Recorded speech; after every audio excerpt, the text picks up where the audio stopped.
Y una polémica está por destaparse en el departamento de Antioquia en un caso muy llamativo, el asesinato de Dr. Velázquez, este productor musical que fue asesinado en su propia casa y aparentemente por su mayordomo.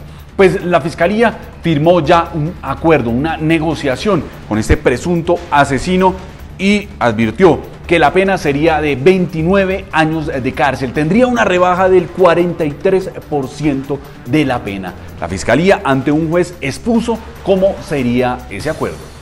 Ahora bien, como único beneficio, como ya se dijo, se le aplicará al acusado la pena dispuesta para el cómplice, por lo que debemos tener presente que el artículo 30 del Código Penal preceptúa que quien contribuya a la realización de la conducta antijurídica o preste su ayuda posterior por concierto previo concomitante a la misma incurrirá en la pena prevista para la correspondiente infracción disminuida de una sexta parte a la mitad. El acuerdo entre la Fiscalía y el presunto asesino Dr. Velázquez no cayó en gracia en las víctimas de este caso, de este doble asesinato. Por un lado, porque según las víctimas advierten que la Fiscalía no presentó, es decir, no lo socializó con las víctimas, cómo iba a ser este acuerdo, cómo iba a ser esta negociación, sino que simplemente en la audiencia que se tenía proyectada como preparatoria para el juicio en contra del presunto asesino, pues allí llegaron con esa negociación. Dicen las víctimas que ese acuerdo, que esa negociación entre la Fiscalía y el presunto asesino se hizo a espaldas de las víctimas. Lo que sí no admite cuestionamiento alguno, señoría, fue que ese preacuerdo se negoció de espaldas a las víctimas y a la jurisprudencia constitucional.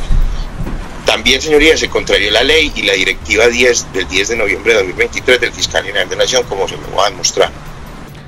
Fue esta la razón para que las víctimas en este caso le dijeran al juez que no era viable legalizar esa negociación entre la Fiscalía y el presunto asesino. En criterio de ellos, pues la pena es muy baja para un doble asesinato, para este crimen a sangre fría de este mayordomo en contra de Dr. Velázquez, que al mismo tiempo pues era su empleador, y de la esposa de la víctima. Es muy poca la pena, lo que están diciendo los afectados, las víctimas, que se oponen de manera rotunda a esa negociación entre el ente acusador y el presunto asesino. De esa manera le dicen al juez que no apruebe ese acuerdo. No es pues que meramente se cumpla con ese deber notificando a las víctimas sobre el preacuerdo alcanzado, como pareció entenderlo la fiscal, que solo hasta el 18 de octubre, mediante un correo en donde notificó los términos inverificables del mismo, pretendió haber cumplido el deber que ordena la Corte Constitucional. Finalmente, el juez entendió el reclamo de las víctimas y decidió suspender la audiencia con dos elementos sustanciales, y es que la Fiscalía ahora sí tiene que presentarle, socializar de manera puntual el acuerdo al que llegó con este presunto asesino, hablar con las víctimas si están o no de acuerdo o en qué pueden aportar, cómo pueden contribuir a que de alguna manera se solucione esa parte jurídica sin que sus derechos, sin que sus garantías como víctimas se sientan vulnerados.